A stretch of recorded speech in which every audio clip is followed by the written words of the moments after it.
last week I showed you how to hold your yarn and your hook for crochet. Now I will go on to the next step of when we do our Beginners Crochet Workshop, which is doing a chain. It sounds simple, but you need to really practice doing a chain. The motion of doing a chain is how you're going to work every stitch in crochet. It's about your two hands working together. So we're going to set our hand up. I've put my slip knot on, set my hand up,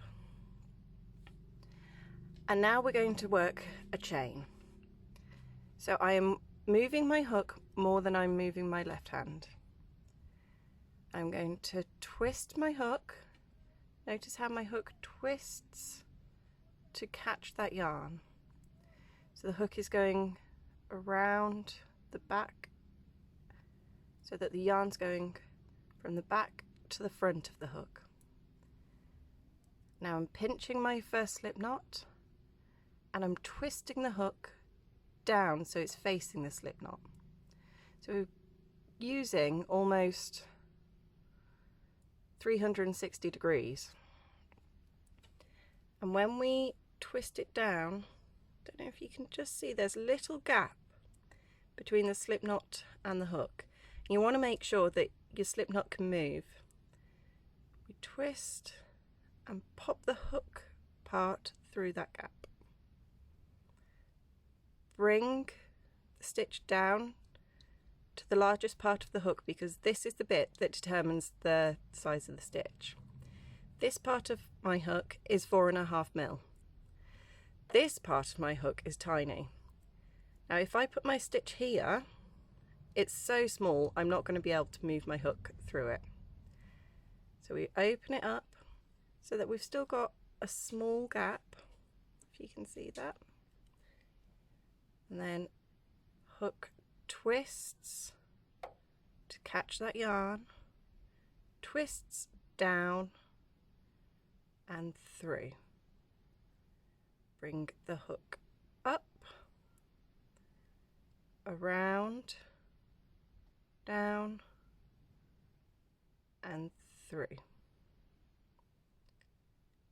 And it's that motion of twisting the hook that will help you work your doubles and your trebles, all your crochet stitches.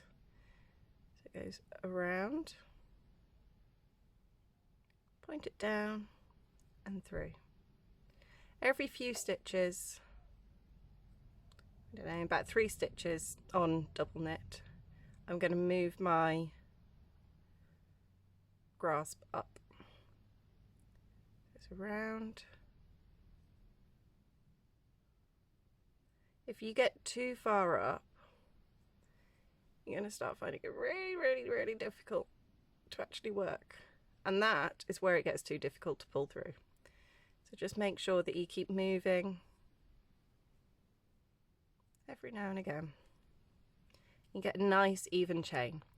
I really recommend that when you start to crochet, you learn how to do a chain and just get that muscle memory going and that action going, because you're going to find it much easier to work your doubles or your trebles.